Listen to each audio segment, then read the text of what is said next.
Hey, hello, and welcome back to Student of the Gun Radio for this week, and thank you for joining us. Now, I am your host, Paul Markle. Thank you for being here, and of course, joining me in the official Student of the Gun studios. That's right. We're not on the road this week. We're in our studios, and on the other side of the digital electronic audio board there, he's looking very, very intently at his monitor right now, is Jared. Jared, say hello to the folks at home this week. Hello, folks at home this week. Was that acceptable? How are you doing today? Sure, that'd be fantastic. I'm doing fantastic. I actually have my fighting tomahawk. I've got my Kanji T-Hawk from CRKT in my left hand, so I am ready to kick it. I have a cigar tube in my right hand. Does that count? You have a leftover cigar tube. Oh, yeah. So, well, speaking of cigars, we didn't talk about it last week. Right before we recorded the show, we actually went to a cigar event with our friend Matt Booth from Room 101 Cigars. And we had ourselves a couple of Namakubi cigars there and a couple of adult beverages and had a great time at the cigar shop in Biloxi, Mississippi. So, hey to all our cigar smoking friends out there. Now, we've got tremendous, you're like, Paul, every week you come to the microphone and you say that you have a lot to talk about. Well, I'm not lying. There's so much going on in the United States. We've actually been kicking around the idea of doing more material, more Student of the Gun episodes, increasing the output. Jared and I have been basically having meetings here this last week or two to figure out how we can put out more material, how we can get to the microphone more often, and make some money at it. You know, this is actually something that we do for a living. It's not just a hobby. But stay tuned. Stay tuned to Student of the Gun, not only radio, but if you've got the mobile app, you can always get the updates. If you're not following us on social media, make sure that you're going over to studentofthegun.com at least once a week. You should go there at least once a week to see what's new. And to all of you guys out there that I sent out a little survey in the email a couple weeks ago that said basically I wanted a review of the app, and I got a way more positive than negative, obviously, but I was looking for crash reports and stuff so I could fix bugs, and it seems the only problems that we're having are on the iPhone 3 and then iPad. So I'm working on that. I just want to let you know that, and I appreciate everybody that emailed me and let me know what their operating system was and everything. Well, you know what the folks over at the Smartphone Center would say? They would say go ahead and get an Android phone, and that way you won't have to worry about it. That's what the folks at the that's what the Google Play people want you to do. Yeah, and there's I guess Samsung is really catching up with the Apple products. I have the Note 2 myself, and I'm very pleased with it. So, well, whatever you've got out there, we hope that you're following Student of the Gun. We hope you're paying close attention every week because there's always new material going up. We've been putting up, we've been averaging, I guess, 2 articles or 2 reviews per week here the last couple of weeks on the website. And of course, if you got the mobile app, you'll get like a push notice or a little message that says, "Hey, there's a new article up," or "There's a new whatever."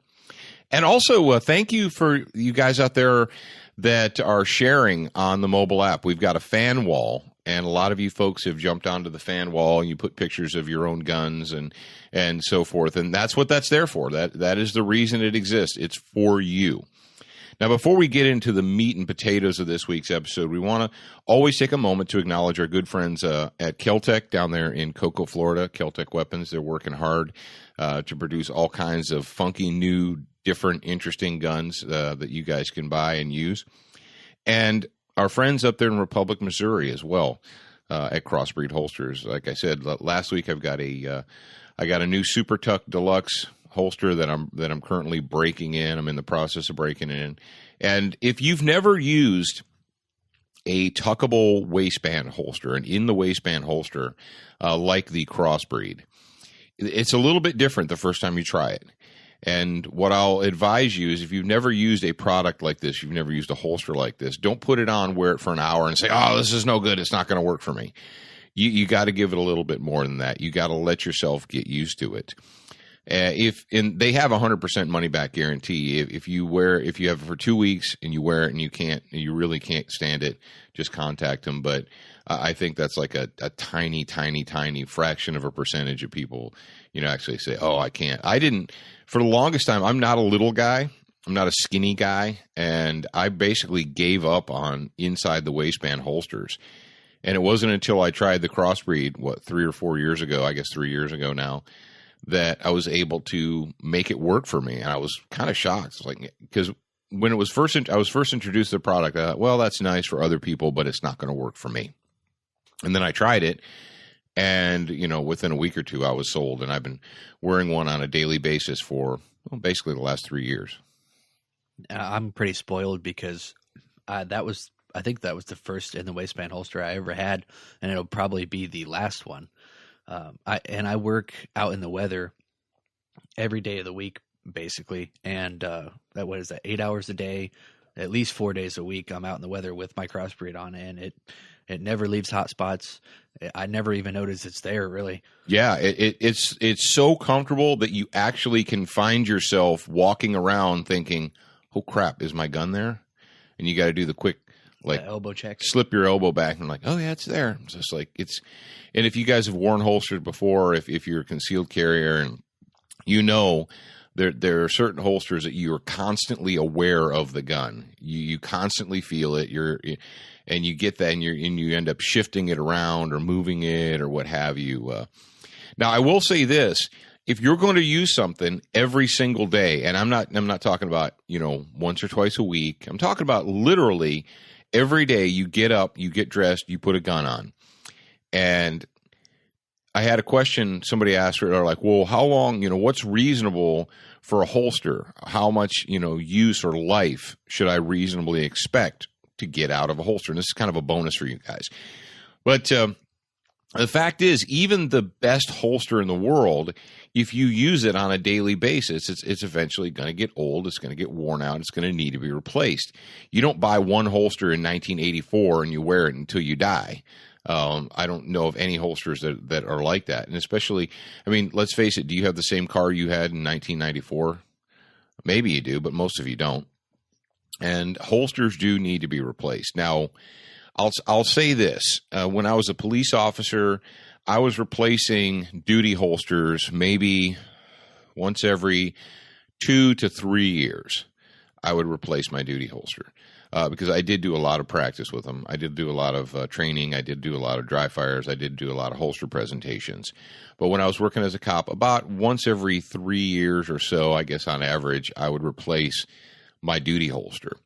Now, for a concealed carry holster that you're going to wear, let's say you legitimately put it on and you wear it each day, 7 days a week, and you average probably 8 to 9 to 10 hours a day, depending on what your routine is. Is it legitimate that you would replace it once a year or once every 2 years?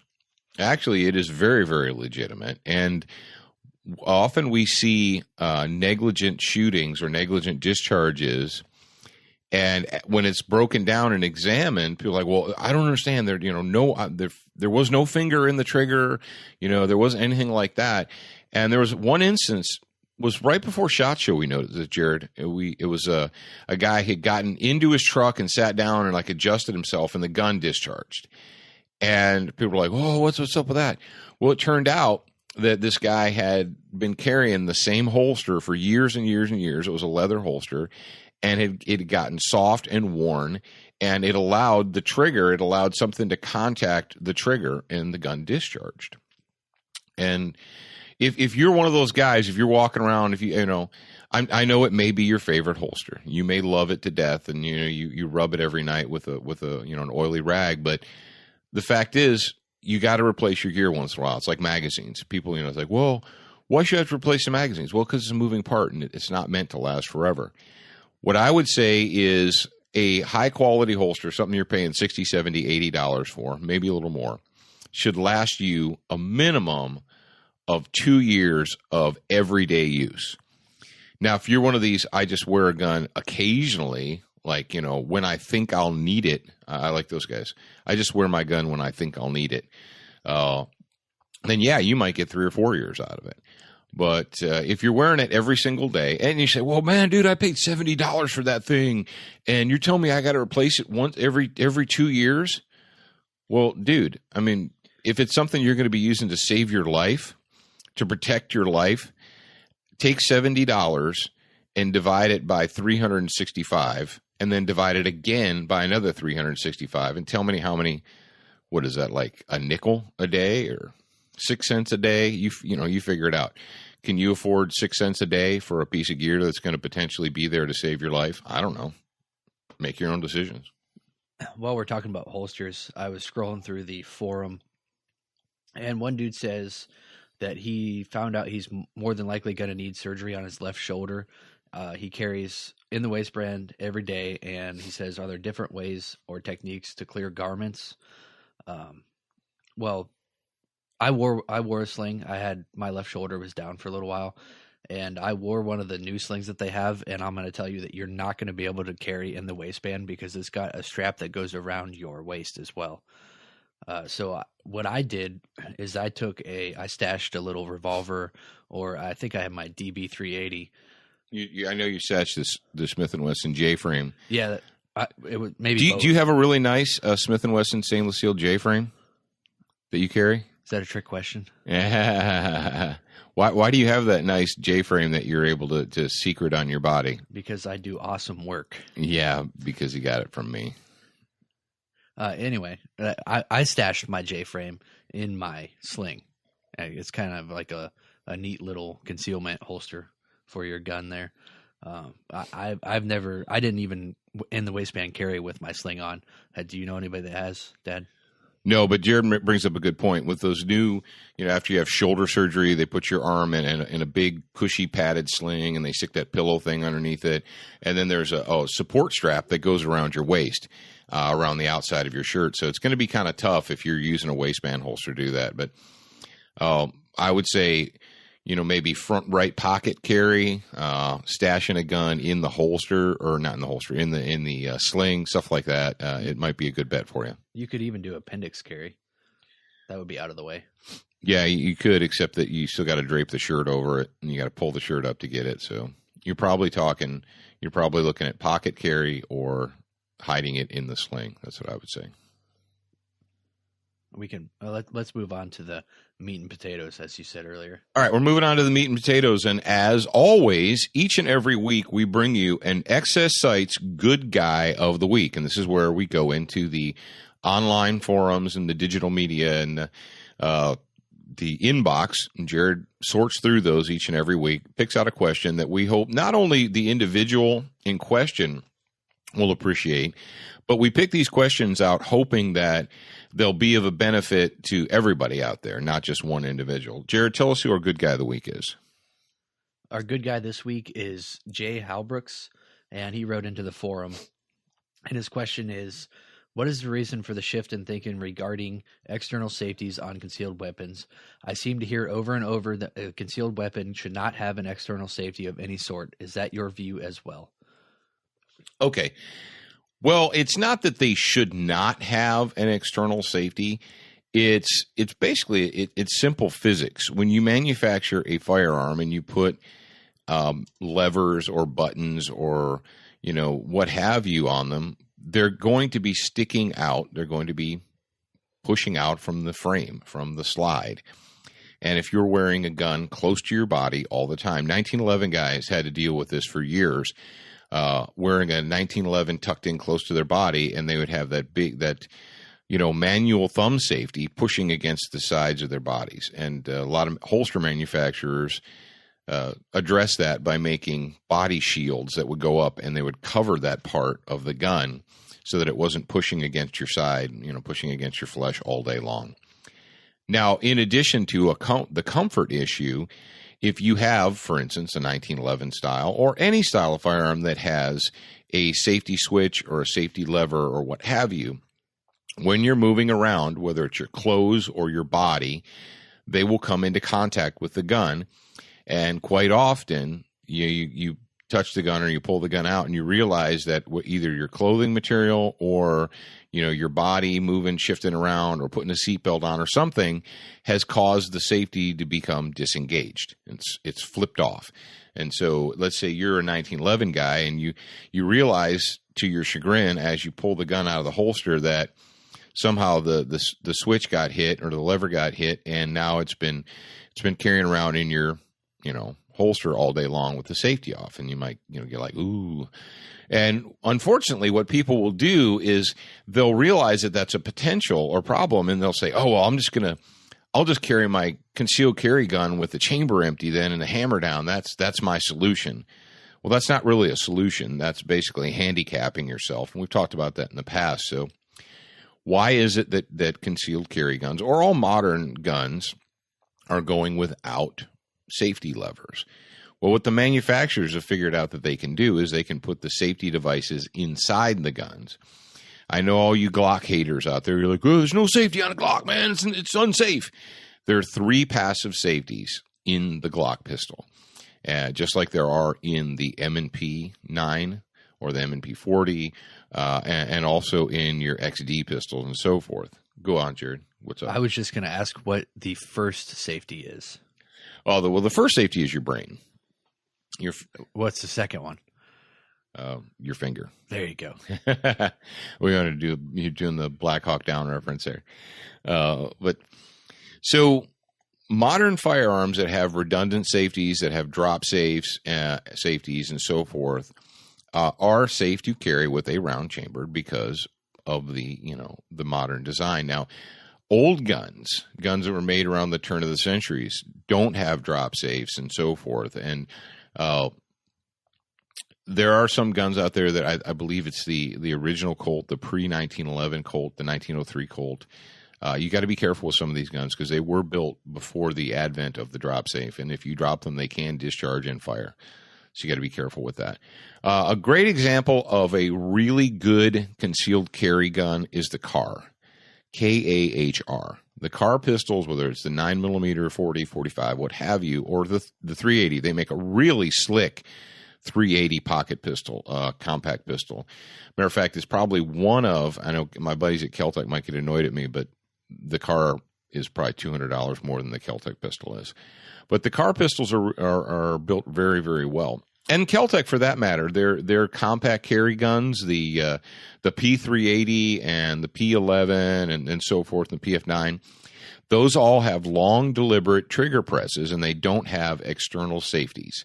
And that's done very deliberately. That's done on purpose. They deliberately did not put external safety levers on those guns so they could be thin and compact, and they would ride against your body. Let's face it, if you're going to be putting guns in your pocket or in your waistband or what have you, you don't want pieces of metal poking out, whether into your pocket or into your thigh or into your waist or what have you. And those are also things that can get snagged on clothing or jackets. So don't be afraid of the new breed of guns that, quote, that don't have external safeties on them. Now, if you live in some of these slave state areas, Massachusetts and California in particular, a lot of these slave states, they want to dictate to firearms manufacturers how they make their guns. And if you've made the choice to live in a slave state, then you're just going to have to abide by the slave state rules there. But what I'll say to you is there are a lot of good pistols out there that are available that you can carry that have redundant passive safeties built into them. And you don't need to worry about so much an external safety. That really is where we're going right now in the firearms world. Can we, this isn't in the show notes, but can we kind of go over the difference between accidental discharge and negligent discharge? Because did you hear about the Pennsylvania trooper? No. His pregnant wife got shot by a gun, according to the news hand. By a gun? Yeah, the gun. Gun shot his wife? This says, this title says Pennsylvania trooper, his pregnant wife, killed by accidental gun discharge. Okay. But I just want to kind of go over the difference between accidental and this is where we really need to, as firearms owners, as gun people, where we need to nut up and we need to be intellectually honest with ourselves And an accidental discharge, as far as guns are concerned, is it possible for a gun to fire unintentionally and it not be the fault of the shooter? Yes, it is. The guns are machines. They're mechanical. And sometimes machines fail. Sometimes things happen. Is that most often the case? No, it's not. When you compare unintentional discharges, when you compare accidents versus negligence, your accident is probably less than 1%. The vast majority of unintentional discharges are negligent. That's where the person holding the gun did something they weren't supposed to do. And you go back to the 4 universal safety rules. Their finger was on the trigger when it shouldn't have been on the trigger. They were pointing the muzzle of the gun at something that it shouldn't have been pointed at. They weren't treating the gun as if it was loaded, and so forth. All of those things, when someone bleeds, if the gun goes bang and a person ends up bleeding, at least 2 of those, probably 3, because think about it. Let's say you're holding a gun. All right, great. The gun goes bang because you had your finger on the trigger when it wasn't supposed to be there and you were not intending to shoot the gun. And someone on the other end bleeds. Well, we know that if you had your finger in there, that's 1. Where's the muzzle pointed? Now you say, well, what if the bullet ricocheted up off the ground? Okay, let's say you're pointing the gun at the ground and the bullet ricocheted, so you didn't violate that rule. But were you treating the gun as if it was loaded? Negligence, and does that mean you're evil? Does it mean you should be hung? Does it mean you should go to jail? No.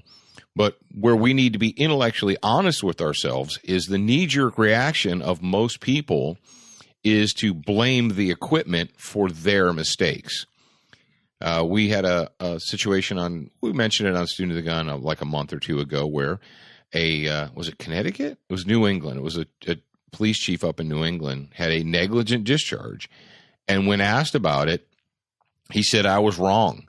He said, I wasn't being careful. And I need to be more careful in the future. And it was my fault. And we applauded him for that because, the rule, it seems to be, is the moment someone has a negligent discharge, they want to blame the gun or blame the holster or blame the gun company or what have you. I can hear the typing right now. There's already people that are starting to write us about this. We don't know enough about the click, blah, blah, blah. But this isn't specifically about this story. No, I don't know what happened with the trooper situation. We don't have enough information? Yeah, we don't have enough information to make. Yeah, it's quote, under investigation, let me guess. Yeah, I just wanted to go currently over under the difference investigation between the 2. Yeah, we're not talking specifically about that particular incident, but when, if the gun is in your hand and it goes bang, it's your responsibility, So the worst thing we can do as gun owners when there's a negligent discharge is just say, oh, well, stuff happens. No, that's the worst thing you can do. You need to be responsible, and you need to accept responsibility. And if you have a negligent discharge, be a man or a woman and admit that you did something you shouldn't have done and drive on. The gun doesn't have a proper safety mechanism on it. Well, the safety mechanism is you not putting your finger on the trigger, pointing it at something that shouldn't be pointed at, and pressing the trigger. If you put your finger on the trigger and press it to the rear and it goes bang when it wasn't supposed to, that's not an accident. That's negligence. All right. Oh, and don't forget, Jared, tell Jay Halbrooks what he needs to do when he hears his question on This Week as the Good Guy. Oh, Jay Halbrooks, you need to email me, Jared, that's Jarrad, at studentofthegun.com, your name, email address. No, that's not right. Your name, your address, and your phone number. The email address will be provided. Well, yeah, go ahead and include your email address on the email that you send to Jared. Sure, you could do that. All right, well, it's time to get into the title story of this week's episode of Student of the Gun. And it's You Don't Know Dick, or Do You Know Dick? What's the title? You Don't Know Dick.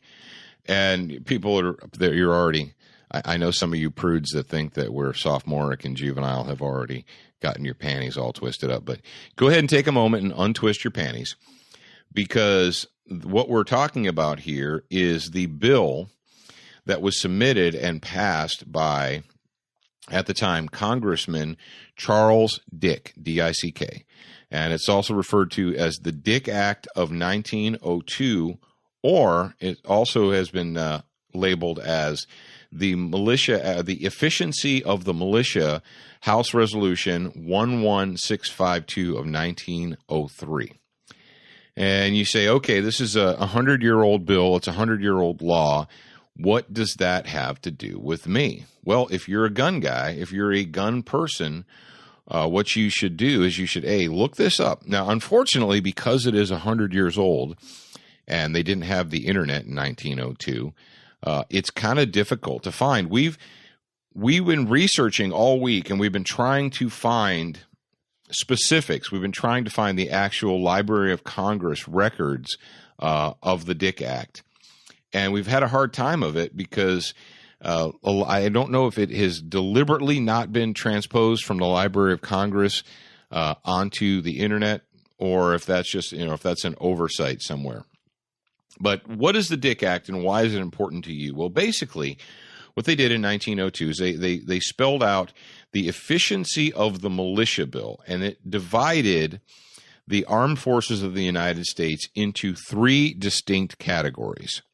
You had the regular army, you had the National Guards of the state, the territories and of District of Columbia, and then you also had it broken down as an unorganized militia, and the unorganized militia is described as able-bodied males between the ages of 18 and 45.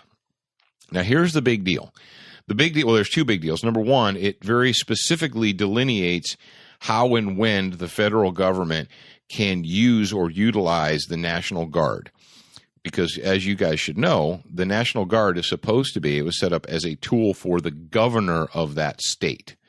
The governor of the state is supposed to be the one who is the commander-in-chief of the Mississippi, Louisiana, Ohio, what have you, National Guard. And what a lot of people out there are concerned about is the federal government overstepping their bounds and issuing commands to the National Guard. And in the Dick Act, they specifically spell that out and how it can be used. But and like I said, we found a lot of source material, but it's source material that's after the fact. It's like secondhand source material. Now, if you're a smart guy out there, and if you want to duck it, if you want to get on your browser, just put in HR 11654.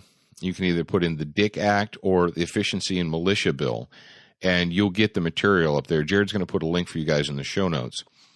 But it says in the bill that the unorganized militia, that would be you and I, that would be all able-bodied males, and I'm sorry, women, don't get your collective panties all in a twist. This was 1902.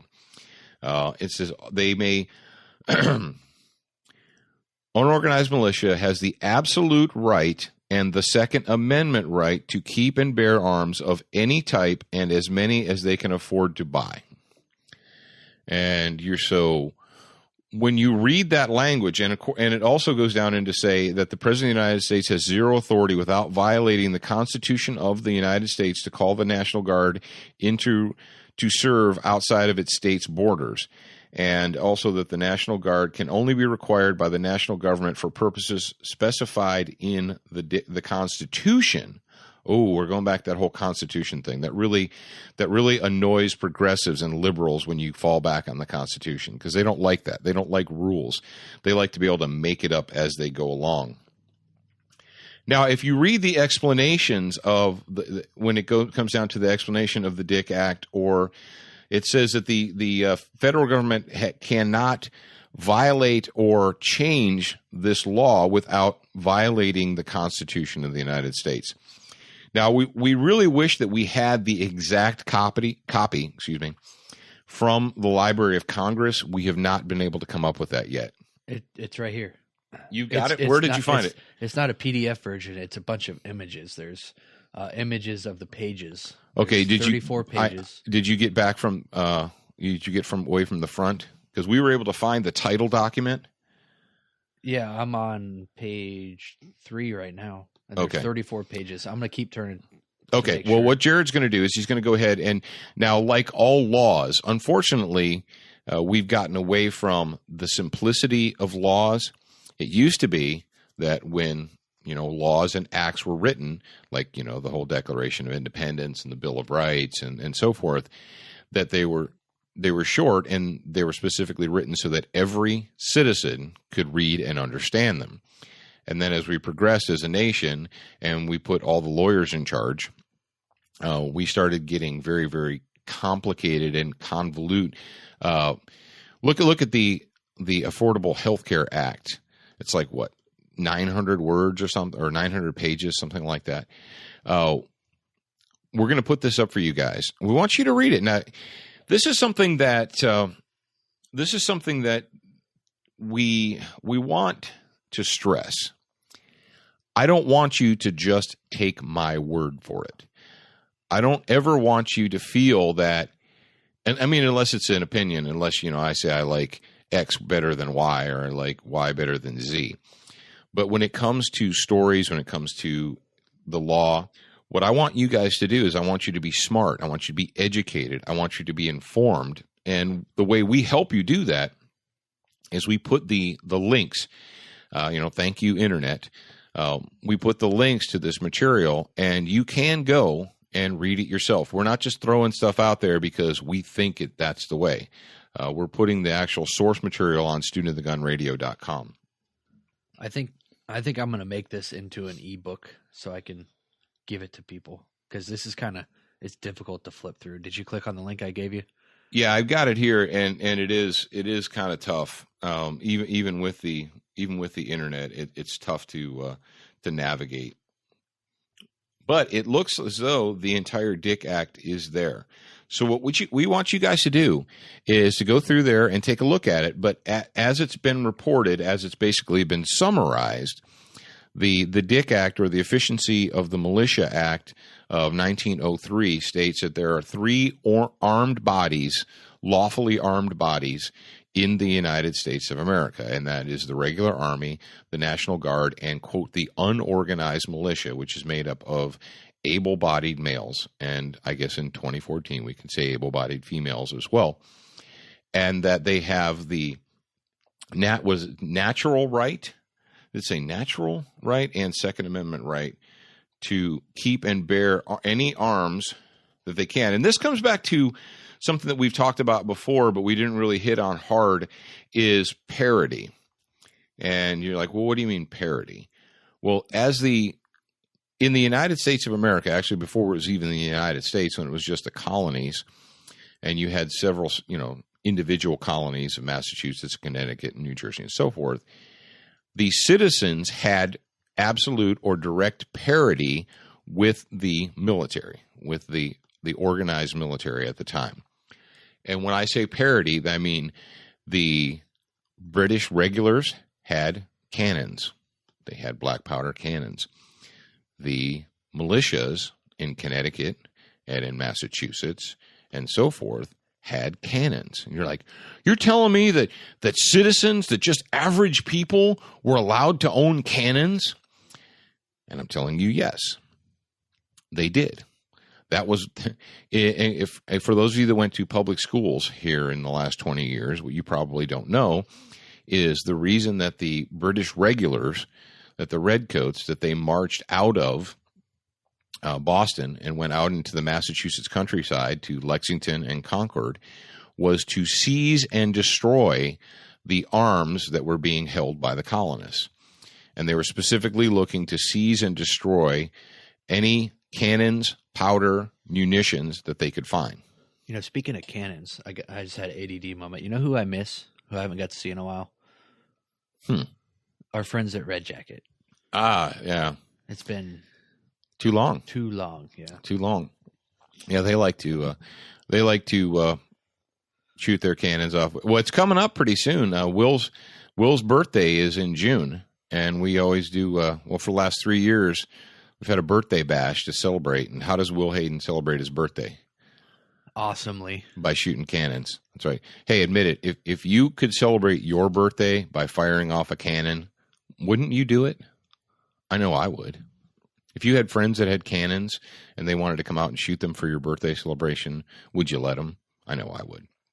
So, yeah, it's actually the way that the country was founded, getting back to the parity, was it was expected that the citizens, because remember, way back in the olden days, the nation was set up that the citizens were actually in charge, and that the citizens were in charge of determining the course of the state, and that when you'd have a representative republic, that all those guys in fancy suits that go to the state capitals and the national capitals, they're supposed to be there to represent the best interests of the citizen, not to go there and decide that they're kings or lords or ladies and that they are now the ruling class and that you peasants need to just shut up and do what they say. So go ahead when you get a chance. If you want to pop over to studentofthegunradio.com, Jared's going to have the links up for you there. You can take a look at the Dick Act. You can read it yourself and talk to your friends about it. And if you are actively involved in politics in your area, or even if you're not, you might want to question your local representative. You might want to ask your representatives or your senators, are you familiar with the Dick Act of 1902? And if you are not familiar with that, why is that?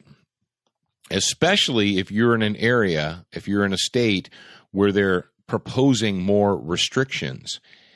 And as we've read this, every gun control act after 1902, and I don't think there were any before that, every gun control act, if you apply that to the Dick Act, if you use that as not only the Dick Act and, of course, the Bill of Rights, if you apply that, you can see that it would be unlawful and unconstitutional. And any court in the nation, now remember, the courts are bound by not only where do judges come up with their decisions? What are they supposed to base their decisions upon? They're supposed to base them upon not only the law, but legal precedent. What is precedent? That which has come before, right? So if you have honest judges, if you have people up on the benches that are not trying to legislate from the bench, but instead are trying to interpret the law, then they should be able to go back to the Efficiency and Militia Act of 1903 and read that and say, all these new gun laws are de facto unconstitutional and illegal based upon that. And if you have, there are states, particularly slave states, where the state Supreme Court has looked at these new gun laws and said that they're reasonable and therefore legal. You might want to consider the fact that what you have is not judges who are interpreting the law. What you have is a bunch of men and women in black who've decided that they're going to make law and that they're going to legislate from the bench. And do you, as a citizen, believe that's the way this nation was set up? I have an idea. I think that I'm gonna make this into an ebook, like I said, and it's not gonna be anything fancy. It's just gonna be the text, and I'll probably attach the pictures in there too, just for proof. But I think after I make that, I'm gonna email it to all of our subscribers, and all of our subscribers and us should flood the House and Senate of your state and the federal government with this. Say, hey, we know this exists. You should too. How about you enforce it? Well, that's the thing is are we going to be a nation of laws, or are we going to be a nation of emotions? Are we going to change the law? Are we going to change the way we run our country every time there's an emotional incident? Oh, well, this happened. I'm sorry that there was a Sandy Hook incident, and I'm sorry that there was an incident at a movie theater in Aurora, Colorado. But you know what? We don't change the law. You don't change the country based upon separate incidents. You don't punish the entire citizenry of a country because of the actions of 1 or 2 or 3 or even 12 or 50 or 100 lunatics. Oh, well, there's 100 lunatics in the country, so we have to eliminate the rights of the people based upon the actions of lunatics. That's not how you want to run your country. That shouldn't be a country that you want to live in. Now, speaking of countries that we want to live in, we've got a report coming to us from Florida, And we highlighted this before. And where is my? There's a gun owner. There's two bills, and this was sent to us from one of our students out there.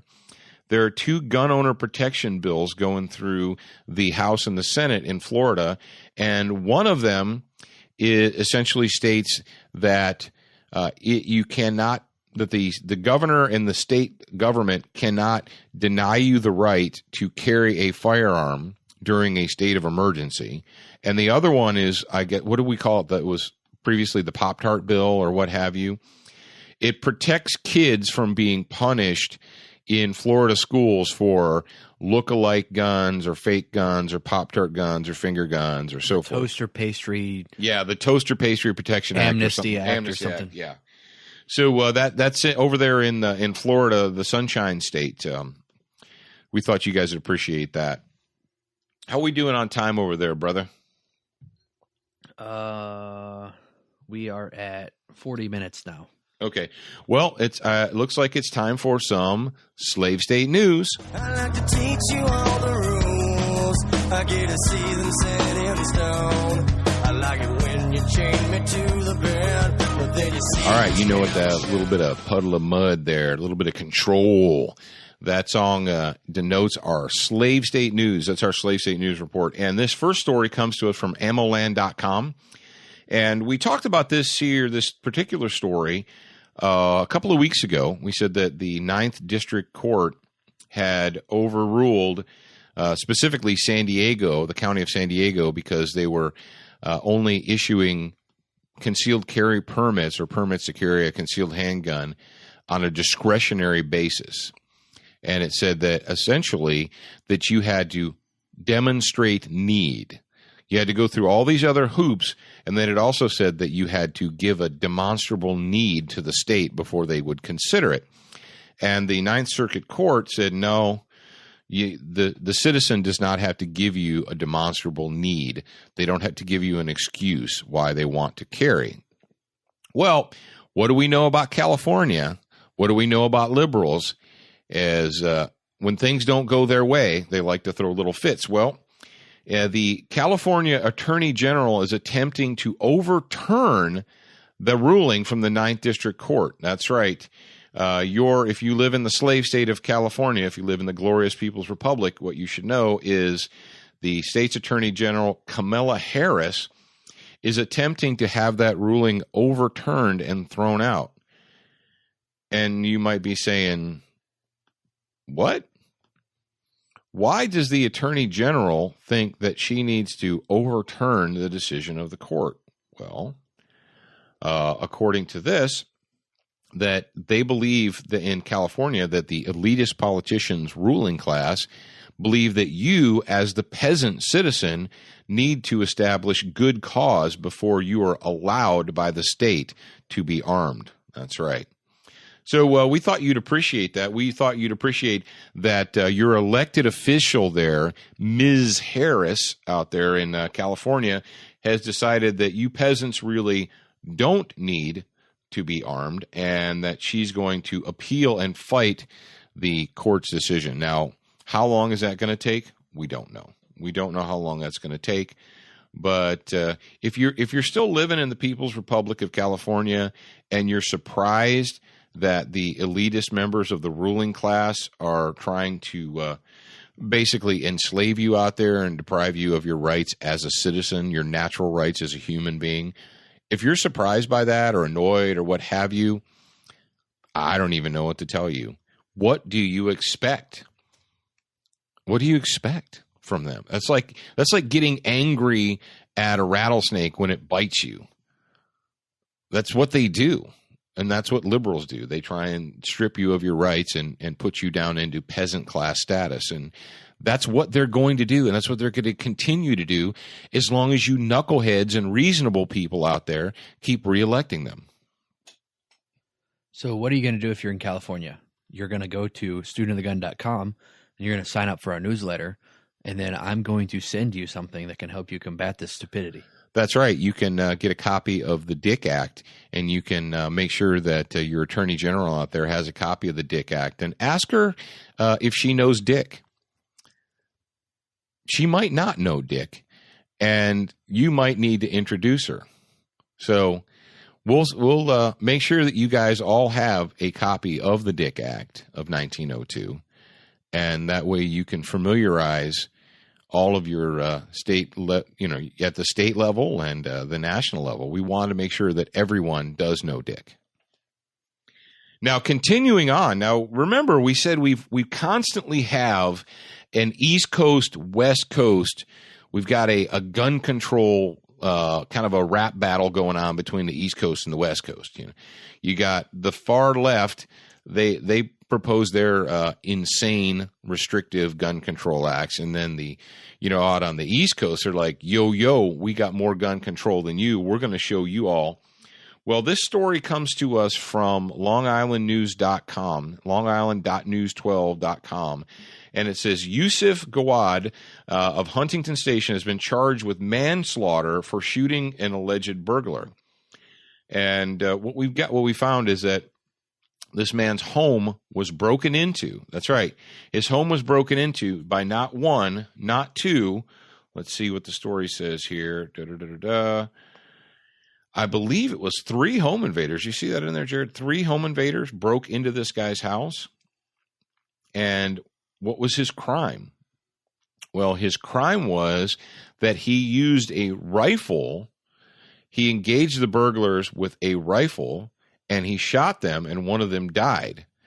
So the attorney, the state's attorney? Oh, let's see, who's blah, blah, blah. Yep. Okay. His attorney says that they came through his door. He had a rifle. He returned fire. Oh, they were armed. The burglars in this case were armed. And actually, I believe there is a video. There's surveillance video in this home. There was surveillance video of the crime as it occurred. Now, so you might be saying, now hang on, Paul. You're telling me that there's surveillance video of the crime occurring, of the home invasion. You're telling me that the bad guy in question had a gun in his possession. Yes. And that the homeowner in question used a rifle to drive away the invaders. Yes. And then after that's all said and done, the prosecuting attorney up there in Long Island is going to charge him with manslaughter. Did you get to the bottom?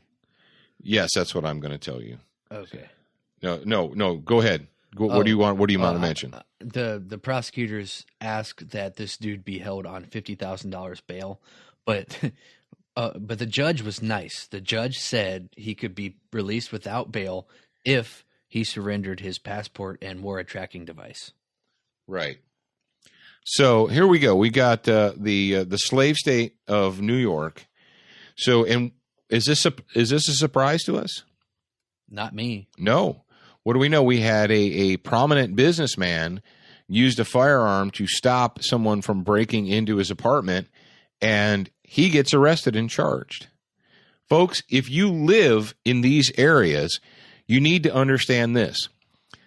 They don't want you, your masters, your slave masters, don't want you taking the law into your own hands. They don't want you defending yourself with guns. You are supposed to hide and cower and call the state and hope that the state comes to rescue you. But remember this, what do we know about New York? If the state fails to rescue you, and if the state allows you to be abused, stabbed, robbed, murdered, killed, what have you, the state, it has been determined by the courts up there, is held harmless because, what do we know? The police have no special duty to protect you as an individual.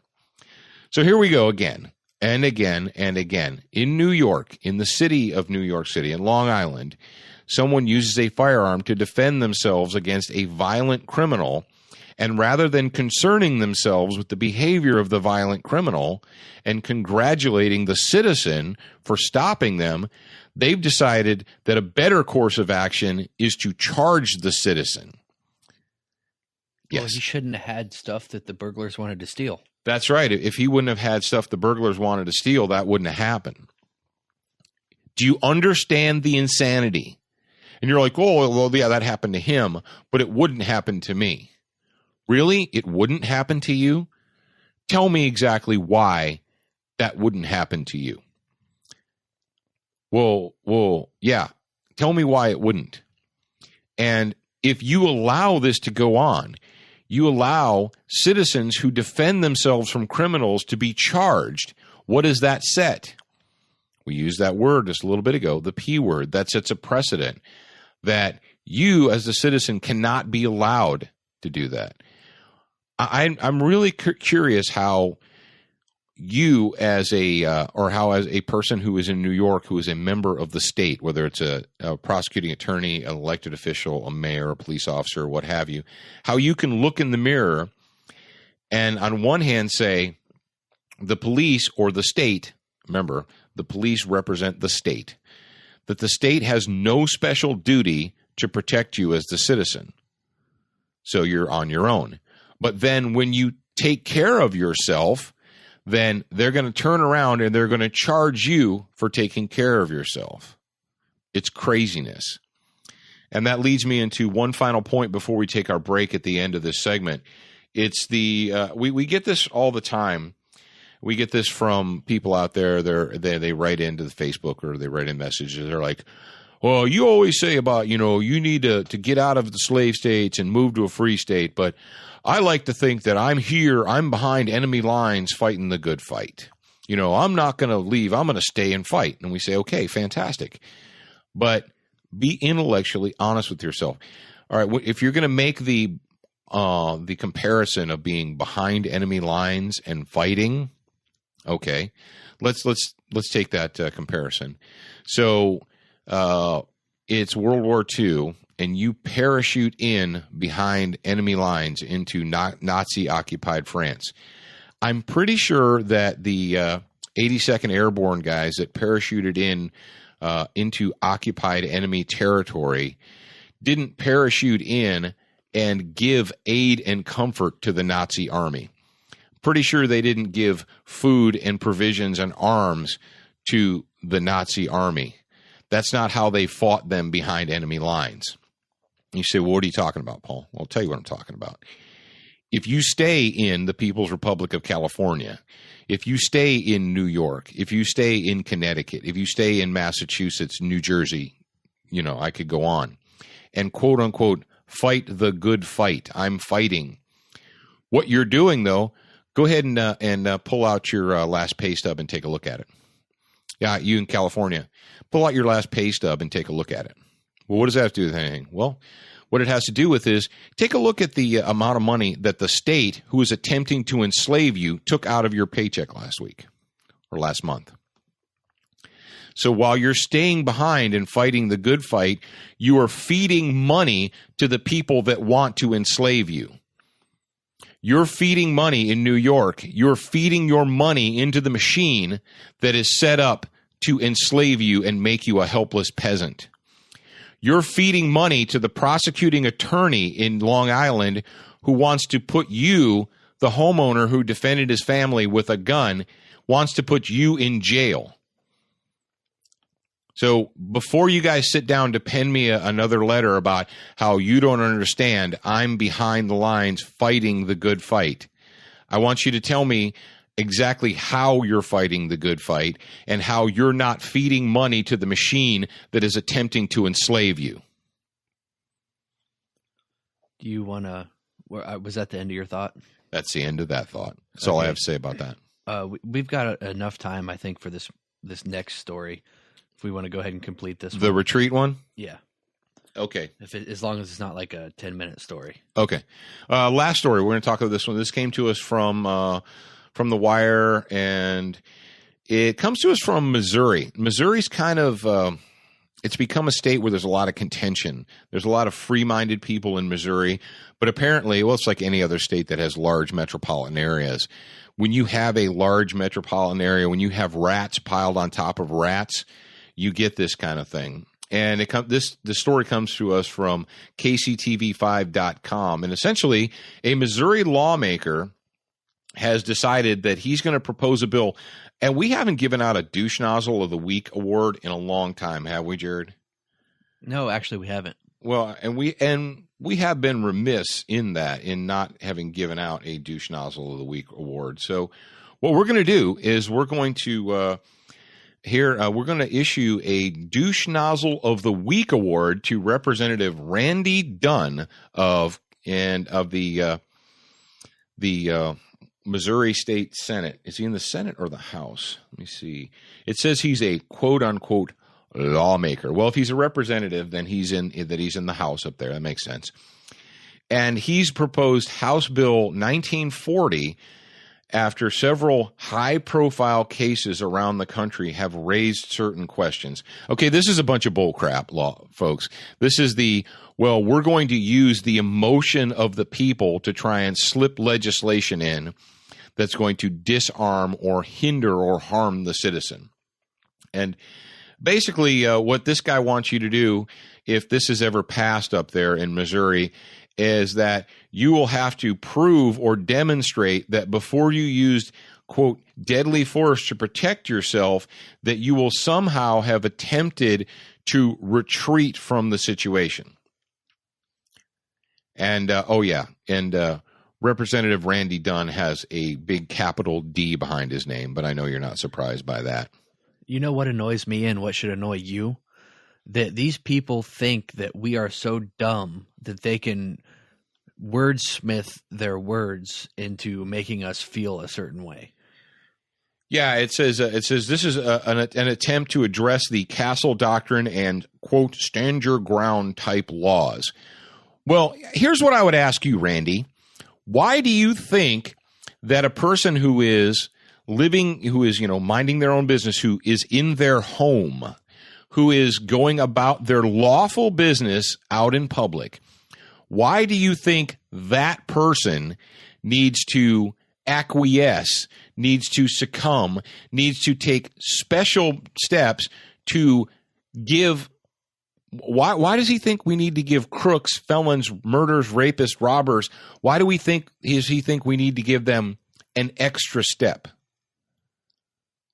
So it says in this news story, it says, with the current Missouri law, someone can lawfully shoot someone to protect themselves from an intruder if they reasonably believe that deadly force is necessary to protect themselves. Secondly, if the person firing the gun is a legal occupant of the home. Third, the person being shot at must be making an unlawful entry. So why do they want to change that?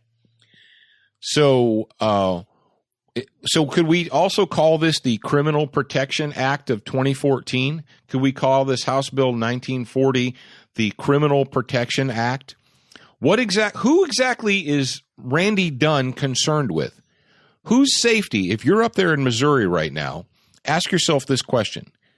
Whose safety is Representative Randy Dunn, Democrat, who's he concerned with?